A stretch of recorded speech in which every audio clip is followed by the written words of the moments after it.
I had only meant to grab some cash for the delivery guy when my fingers brushed against it, a small, cold piece of metal tucked behind the worn leather of his wallet. At first, I didn't think anything of it. He always kept random junk in there, old receipts, half-used loyalty cards, the usual chaos. But when I pulled the key out and saw the delicate little keychain attached to it, my breath snagged in my chest. It wasn't his style at all. It was a tiny silver moon with a fake crystal that caught the kitchen light, shimmering like it had no business being in our home. The moment I touched it, I felt this low hum under my ribs, like my body already knew something my mind wasn't ready to accept. I stood there for a moment, the fridge humming behind me, the faint smell of last night's garlic still hanging in the air, the delivery guy buzzing the intercom again, as if to remind me this was supposed to be a completely normal Tuesday. I slipped the key into my palm and walked back toward the living room, my heartbeat picking up even though nothing truly wrong had happened yet. He was sprawled on the couch, half watching some game, half scrolling through his phone, the picture of lazy comfort. I asked, casually enough, what the key belonged to, holding it between two fingers like it didn't matter. But the way his eyes snapped to it, sharp and startled, was way too dramatic for such an innocent question. He laughed, but it came out brittle, almost rehearsed, like he'd practiced that exact tone somewhere else. He said I was snooping again, that I was overreacting, that it was just a spare key from work or something, the or something landing in all the wrong places. Then he went on. I was always digging through his things, never trusting him, looking for problems that didn't exist. Before I could even push back, he snapped that the key belonged to a colleague and he'd forgotten to return it, and that I should just drop it already. And right there, while he rolled his eyes and went back to his phone, I felt something inside me quietly shift. Not an explosion, just a tiny, irreversible crack, like glass finally giving in. I pretended to let the whole thing go, but the key felt like it had its own pulse inside my pocket, warm and accusing. I sat beside him on the couch, acting normal, nodding at the game highlights he pretended to care about, but my mind was already running in 100 different directions. It was strange. I wasn't angry yet. I was unsettled, like someone had walked over my grave. Every now and then, he'd glance at me, probably to check if I was still obediently swallowing his story, and I'd give him a small smile just to keep things quiet. But deep inside, something old and instinctive had woken up. That quiet female intuition we're taught to ignore because it makes men uncomfortable. Later, when he went to shower, I pulled the key back out and really looked at it. The key itself was unremarkable. Standard cut, metal a little worn. But the keychain, that was the giveaway. He never bought anything cute or whimsical. He always joked that girly stuff makes him itch. But this tiny moon with its cheap crystal? It looked like something someone would hold while giggling softly, maybe dangling it between her fingers while tossing her hair. I held it up to the bathroom light spilling through the hallway, and it glittered in a way that made me feel sick. My throat tightened. I wanted to tell myself I was jumping to conclusions, but denial had never been my strong suit. When he came out of the shower, toweling his hair, steam following behind him, he didn't mention the key again, which only made it worse. He acted like nothing had happened, completely relaxed, humming to himself while he searched for his clean t-shirts. I watched him from the doorway, and something in me whispered, he's way too calm for someone who was supposedly accused unfairly. If I had been wrong, truly wrong, he would have been offended, hurt even, maybe annoyed, but not indifferent. That indifference was the final nudge. Something was off. Seriously off. And as I lay in bed later, staring at the ceiling, the key on my nightstand staring back at me, I knew I wouldn't sleep until I found out exactly why. I woke up the next morning with that same tightness in my chest, the kind that almost feels like you forgot to breathe during the night. The key was still on the nightstand, catching a thin stripe of sunlight that made the fake crystal glow faintly. It almost looked innocent in that light, like maybe I really had made everything up in my head. But then I remembered the way he snapped at me, the way his eyes darted, the way his voice cracked just a little too soon. I remembered how he accused me of snooping before I even said a second sentence. And that old quiet voice inside me whispered again, "Look closer. Something's wrong." So I slipped the key into my purse, careful not to make a sound, and went to make coffee like nothing was happening. While he got ready for work, I watched him move around the kitchen with that same easy rhythm he always had, humming a little tune, checking his phone, adjusting his tie. The casualness of it all was almost insulting. If he was hiding something, he was doing it confidently, comfortably, like someone who had rehearsed this dance 100 times. And that realization burned, really burned. My hands shook just a little as I poured my coffee, and for a moment I had to steady myself against the counter. I thought about the early days, how he used to tell me everything, how he used to leave his phone face up without a second thought, how he used to say he loved that we shared one life, not two. Funny how quickly people forget their own poetry. When he finally left, kissing my forehead like a man with nothing to hide, I just stood by the door for a long moment, listening to his footsteps fade down the hallway. The apartment felt strangely silent without him, almost echoing. I took a deep breath, walked back to the table, and set the key down in front of me. I stared at it like it was a puzzle piece from the wrong box. And that was when I made the decision. Not loudly, not dramatically, but with this quiet certainty that settled right behind my ribs. I was going to find out exactly what that key opened, no matter what it cost me, no matter what it destroyed. And as terrifying as that thought was, there was also a flicker of something else, something dangerously close to resolve. I spent the next couple of days pretending everything was fine, but the key felt like it was burning a hole through my purse.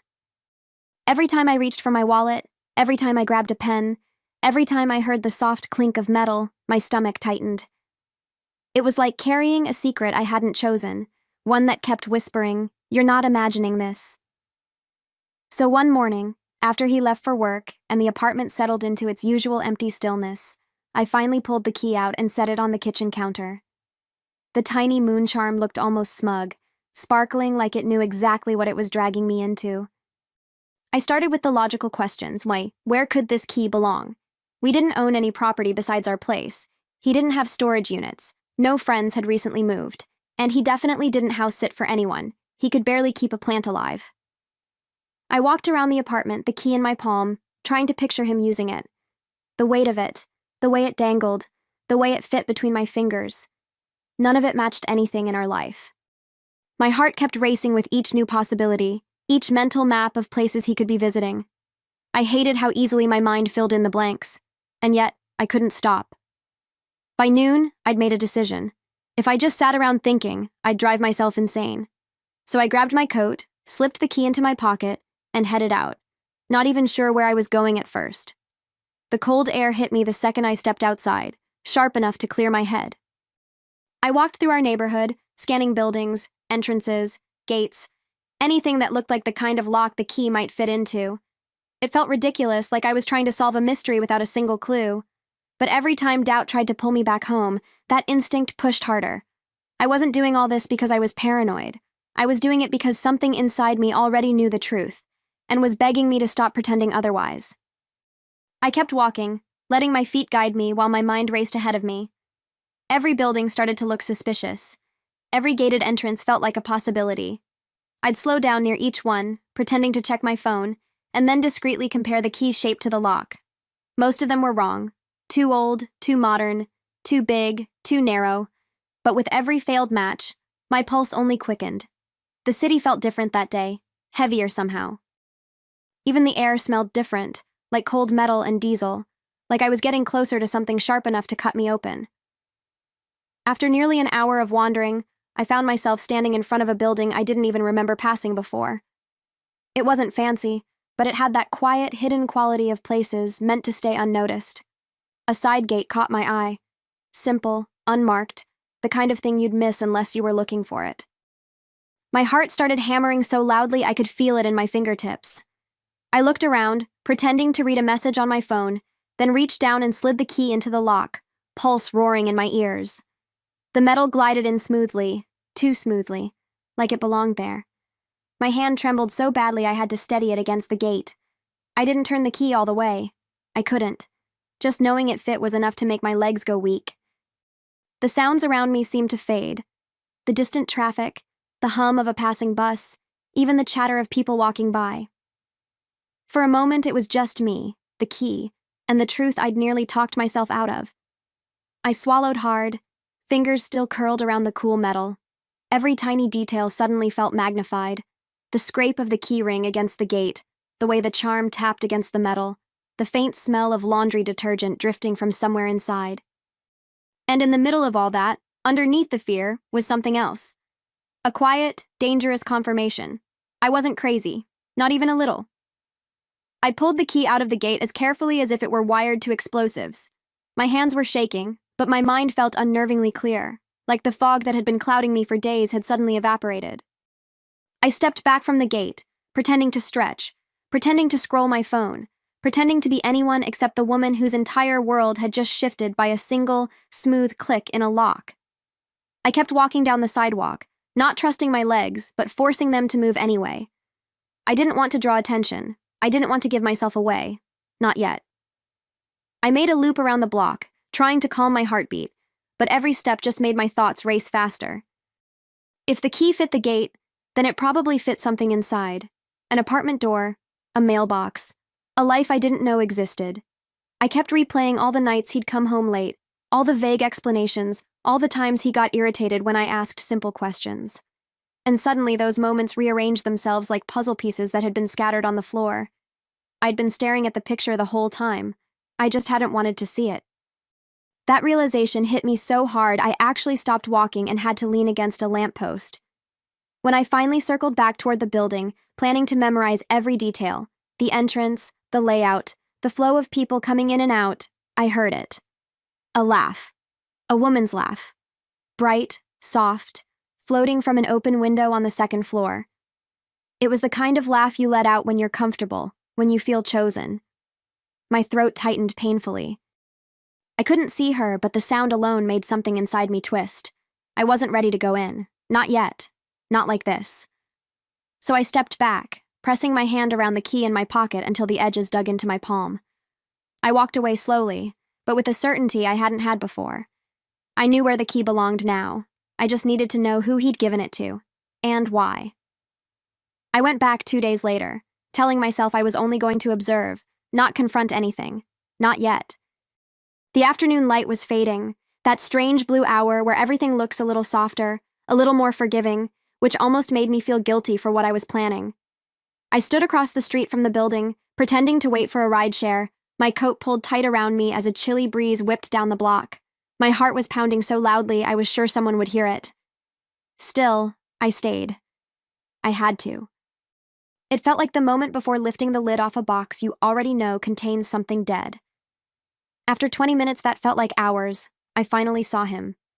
He walked up the street like he owned it, calm, unhurried, phone in hand, the same familiar black jacket I'd bought him for his birthday, and he didn't even look around.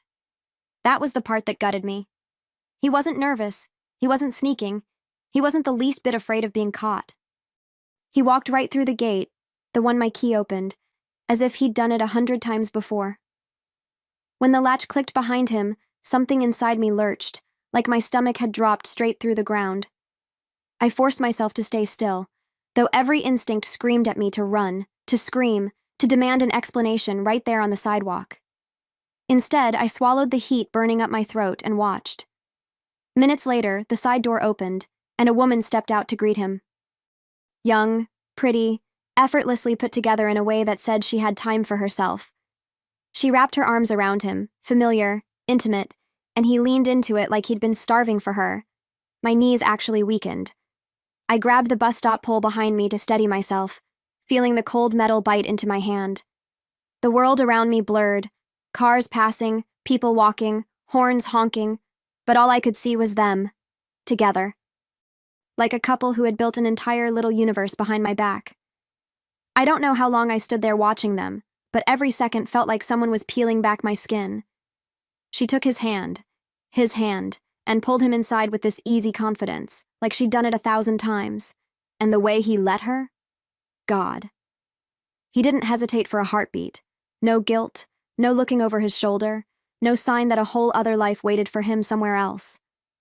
I felt the sting of tears, but they didn't fall. It was like my body refused to give him even that satisfaction. Instead, a strange numbness settled over me, spreading from my chest outward, as if my heart had simply gone offline. I moved closer, slowly, like I was sleepwalking, I stayed far enough not to be seen, but close enough to see shadows through the sheer curtains of her apartment. Movement, silhouettes, the quiet choreography of two people who knew exactly where they belonged in each other's space. I wanted to look away, but my eyes were glued to that window, to that home. My mind started rearranging memories. The nights he came home late smelling like someone else's perfume, the sudden work dinners, the weekends he needed space. All those tiny red flags I'd tied ribbons around and called misunderstandings. They weren't misunderstandings. They were breadcrumbs to this exact doorway. After a while, the numbness started to crack, and something sharper rose up through it. Not rage, not yet, but clarity. Cold, exact, terrifying clarity. I realized I wasn't heartbroken in that moment. I was studying them, studying him. The way he moved, the ease of his routine. The rhythm of a man who had built a parallel life piece by piece, detail by detail, lie by lie. And as I watched, a new thought began forming in the back of my mind, something steady and deliberate. If he could build a secret life, I could build a secret truth. My hands stopped shaking. My breathing slowed. For the first time in days, I felt strangely steady. I took a step back into the shadows, letting the evening swallow me up while I steadied my phone in my hand. My fingers felt icy, but they were steady enough. I lifted the camera, zoomed in just far enough to catch the shape of them through the window, his arm around her waist, her head on his shoulder, the soft glow of their lamp outlining their intimacy like some twisted portrait. My chest tightened, but I pressed the shutter anyway. The sound was barely audible, but inside me it echoed like a gunshot. Another photo, then another. Each one a quiet betrayal captured in pixels, each click carving another piece out of whatever I had left of us. I moved carefully, making sure to get angles of the entrance, the street sign, the apartment layout, everything that would matter later. It felt mechanical, almost professional, like I'd detached from myself and slipped into a role I didn't know I was capable of playing. The part of me that once would have collapsed into sobs had gone silent, replaced by this eerie calm that almost scared me. But it was a necessary calm, a survival instinct. I kept thinking of all the nights I'd doubted myself, all the times he'd called me dramatic or jealous or too much. And now, here I was, collecting the truth he'd sworn didn't exist. When I was sure I had enough, I finally lowered my phone. The streetlight above flickered, casting a pale glow on the pavement and on the key I still had tucked in my pocket. I pressed my hand against it, feeling its shape through the fabric, grounding myself. I wasn't ready to confront him, not yet. Confrontation was emotional, loud, explosive, and he was already too good at twisting emotions back onto me. No, I needed something he couldn't deny, couldn't manipulate, couldn't escape. So I turned away from the building, my footsteps echoing softly on the concrete, and walked away with one final, devastating certainty. I wasn't powerless. Not anymore. The next morning, I woke up with a heaviness in my chest that didn't feel like sadness anymore. It felt like purpose. A cold, steady kind of purpose that made my movements slower but sharper at the same time. I didn't cry. I didn't scream. I didn't even look at him differently when he kissed my cheek on his way out, telling me he'd be home late again. I simply watched him tie his shoes, watched him straighten his jacket, watched him walk out like he hadn't spent last night in another woman's arms. And for the first time, instead of breaking, something inside me locked into place. By mid-morning, I was sitting in a small law office 2 neighborhoods away, the kind of place with fluorescent lights that buzzed faintly and smelled like paper and coffee that had been reheated too many times. The attorney, recommended by a friend who'd once walked a similar road, listened in silence as I showed her the photos. I expected judgment, maybe pity, but she just nodded, her expression tightening in that professional, experienced way that told me she'd seen this scenario 100 times. When I slid the key across her desk, along with the picture of the building's entrance, she let out a low exhale and said, "He's maintaining a separate residence." Hearing someone else say it made my stomach twist. I asked her what that meant, legally, practically, emotionally, financially. She explained everything slowly, calmly, the way someone explains the weather. Separate residence meant deceit. Deceit meant leverage. Leverage meant options I didn't even know I had. She talked about evidence, about timelines, about rights and marital assets. And in the middle of all those cold, practical sentences, I felt this strange sensation rising in me, like oxygen, like space, like the first breath after being underwater for too long. I realized I wasn't trapped in this nightmare. I wasn't just the cheated-on woman waiting for a confession. I had power. More power than he ever imagined I'd be willing to use. And just like that, the blueprint of a plan started forming in my mind. The attorney slid a notepad toward me and began outlining everything I could do, each option landing with a weight that felt both terrifying and electrifying. She talked about documenting his comings and goings, collecting timestamps, securing witness statements if possible, neighbors, building staff, anyone who had casually seen him entering or leaving that place. She told me to save every message, every vague excuse, every late-night "I'm still at work" text. I listened carefully, my fingers laced tightly together in my lap, nodding as if I were discussing someone else's life entirely. It was surreal. The woman taking notes didn't feel like me, but she also felt more like me than I'd felt in years. When I asked her quietly what would happen if I gathered everything she suggested, she looked me dead in the eyes, steady, unfazed, and said I could negotiate from a position of absolute strength. "If you want," she said, "you could walk away with most of the marital assets." The words didn't hit me all at once. They echoed through me slowly, like I was hearing them underwater. For a second, I pictured our life, the apartment, the savings account, the furniture we chose together, the vacations he always promised we'd take later. And then I pictured the woman in that apartment, laughing softly as she wrapped her arms around him. Something deep, quiet, and sharp inside me clicked into a whole new shape. I left the office with a folder in my hands and a storm in my chest.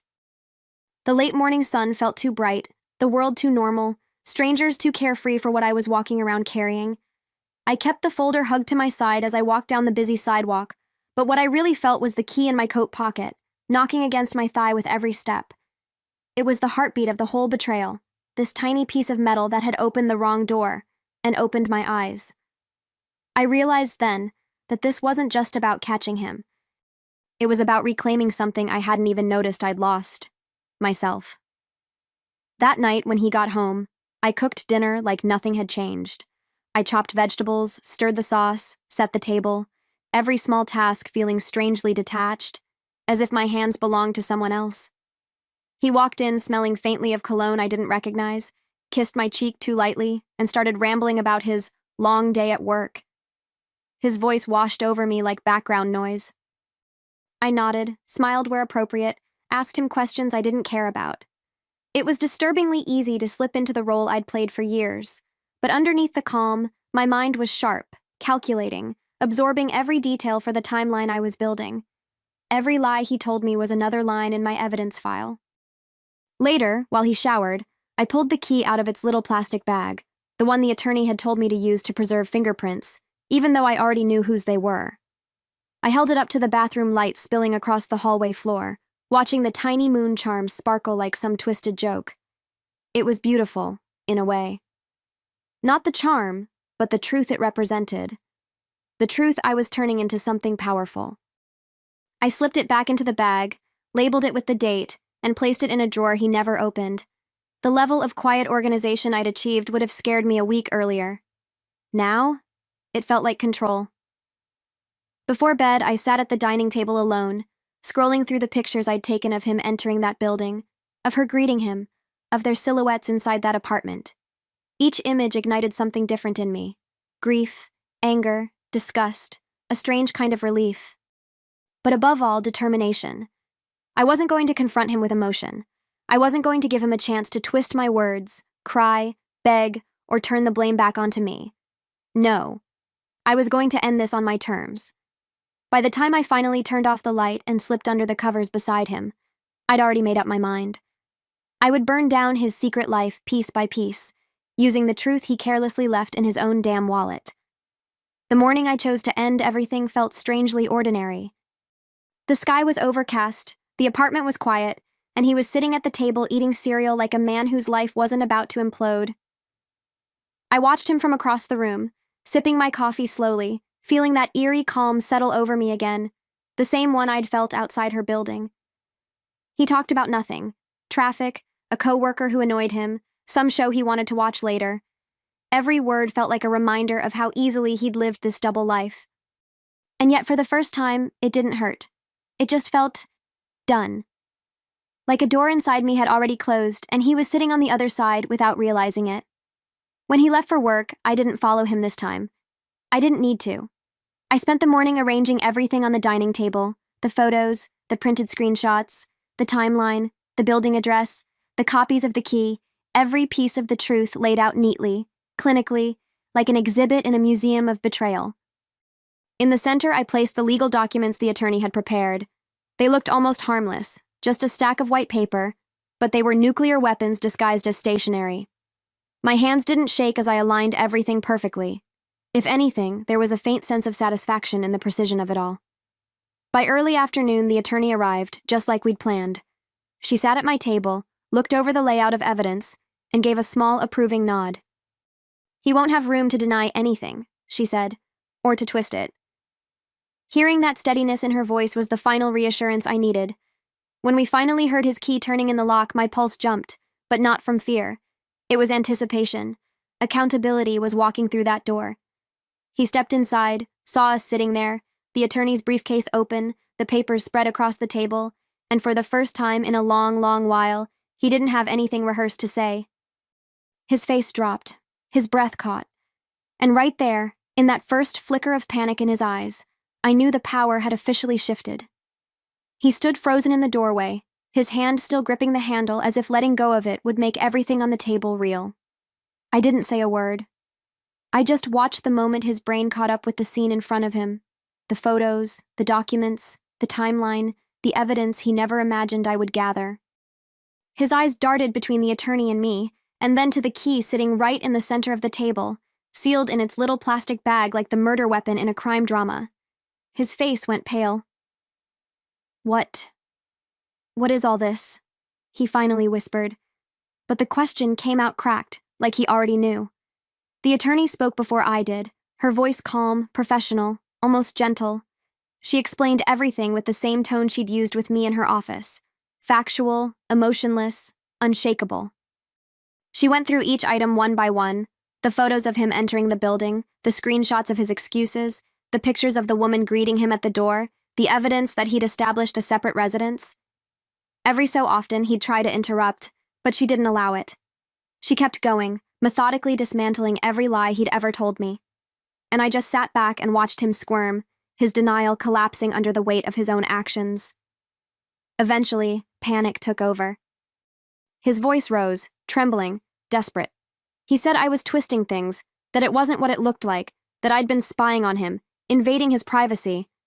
The irony of that accusation almost made me laugh. He said he was just helping a friend, that the woman was going through a rough patch, that I was blowing things out of proportion. Then came the begging. He said I couldn't do this to him, that he'd lose everything, that I didn't understand how badly it would ruin his life. His life. Not ours, not mine, his. And hearing him say those words, so selfish, so blind, snapped something sharp and clean inside me. I finally leaned forward, looked him dead in the eyes, and said quietly, "You ruined your own life. I'm just making it official." The moment I said those words, he looked at me like I was a stranger, like he finally realized I wasn't the woman he could guilt, silence, or confuse anymore. His mouth opened and closed a few times, but nothing came out. The attorney slid the final stack of papers toward him, her tone steady as she explained exactly what they meant and how little room he had to bargain. I watched the panic bloom across his face, watched his hands shake, watched his whole posture collapse in on itself. And while part of me registered the pathetic tragedy of it, another part of me felt a calmness I hadn't tasted in months, maybe years. He tried one last time, his voice softer, pathetic in a way that might have worked on me once. He said he could fix everything, that he'd end things with her, that he'd come home fully if I just gave him another chance. He said he didn't want to lose me, that he couldn't survive without me, that I was being cruel for not forgiving him. Hearing him twist the blame like that, even at the end, made everything simpler. I didn't raise my voice. I didn't cry. I didn't tremble. I just told him calmly and clearly that I wasn't interested in repairing a life he'd already split in two. I told him I didn't want half a man, half a truth, or half a marriage. He finally signed the papers, maybe because he understood he had no other choice, or maybe because he saw for the first time that I was already gone. When the pen slipped from his fingers, it felt like the end of a chapter I'd been trapped in for far too long. I gathered the documents, thanked the attorney, and stood up from the table. He reached for my wrist, whispering my name like it was a plea, but I pulled away before his fingers even grazed my skin. I picked up the little bag with the key inside, his key to another life, and placed it gently on the table in front of him. "You can keep that," I said. "It belongs to the man you chose to be." Then I walked out of the apartment without looking back, closing the door on him and all the lies he built. The first night after leaving him, I expected to feel hollow, or terrified, or unbearably sad. But instead, when I closed the door of the temporary apartment I'd rented, I felt something I hadn't felt in a long, long time. Quiet. Not the uneasy kind that vibrates under your skin. Not the heavy kind that sinks into your bones.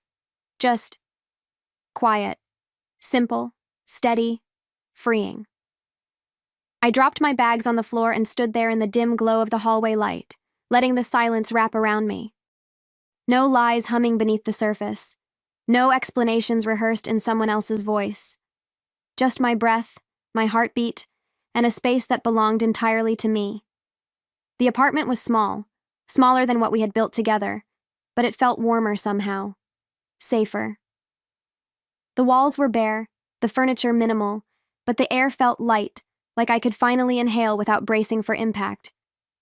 I walked to the window, cracked it open, and felt the cool night breeze brush against my face. There was a moment, a soft one, when my eyes stung, not from pain, but from release. From the strange, unexpected relief of not needing to pretend anymore. I didn't realize how exhausting it had been, carrying a broken truth around like it was normal life.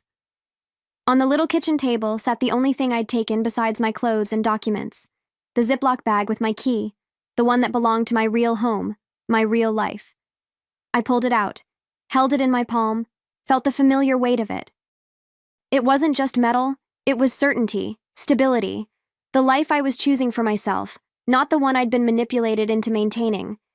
And for the first time since I found that other key in his wallet, I felt the tightness in my chest loosen, just a little, enough to let hope slip through. Over the next few days, I settled into a rhythm that felt almost foreign at first. Quiet mornings, slow coffees, no tension hanging in the air like a storm cloud. I woke up without that immediate knot in my stomach, without checking his schedule, his moods, his movements. I didn't realize how much of myself I had quietly rearranged to fit around him until I wasn't doing it anymore. Something as simple as choosing what to eat for breakfast felt strangely intimate, like rediscovering an old part of myself I hadn't visited in years. Freedom didn't come as a thunderclap.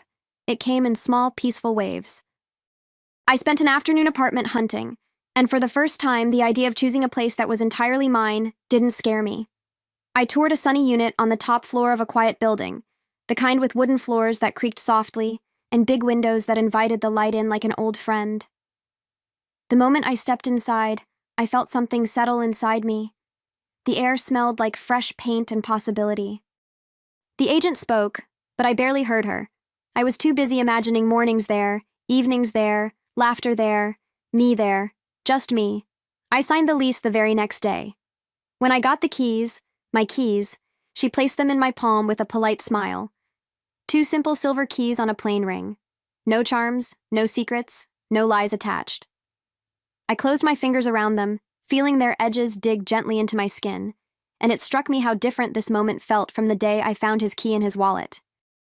That key had opened a life built on deception. These opened a future built on my own terms. And as I stood outside my new apartment door, ready to turn the key for the first time, I felt an unexpected swell of pride rise in my chest, quiet, warm, and steady. The lock turned smoothly, and when the door swung open, sunlight poured across the empty floor like a welcome. I stepped inside and closed the door behind me, letting the click echo through the quiet space. For a moment, I just stood there, breathing it in, the smell of new beginnings, the softness of the afternoon light, the silence that didn't ask anything of me. I placed my keys on the countertop, listening to the soft clatter they made. It sounded final, but also beautifully, gently beginning. Later, as I unpacked the few boxes I'd brought, I found the small Ziploc bag buried between my sweaters, the one with his key inside. I held it for a long moment, studying the cheap moon charm, the worn metal, the weight of everything it had revealed. It no longer made my stomach twist. It didn't make my hands tremble. It didn't have any power left. It was just an object, one that had cracked open a truth I needed to see. I set it in the back of a drawer, not as a wound to reopen, but as a reminder of what I'd walked away from, and what I'd walked toward. That night, I stood by my new window, looking out at the quiet street below, wrapped in the soft glow of a lamp I'd just plugged in. The world seemed calmer somehow, more honest. I realized then that this place, this silence, this stillness, it wasn't empty. It was mine, entirely mine. And as I crawled into bed, pulling the warm blanket over myself, I felt something I hadn't felt since long before the betrayal ever began. Safety, hope, peace. I closed my eyes with a tiny, tired smile, and for the first time in forever, I wasn't thinking about him at all.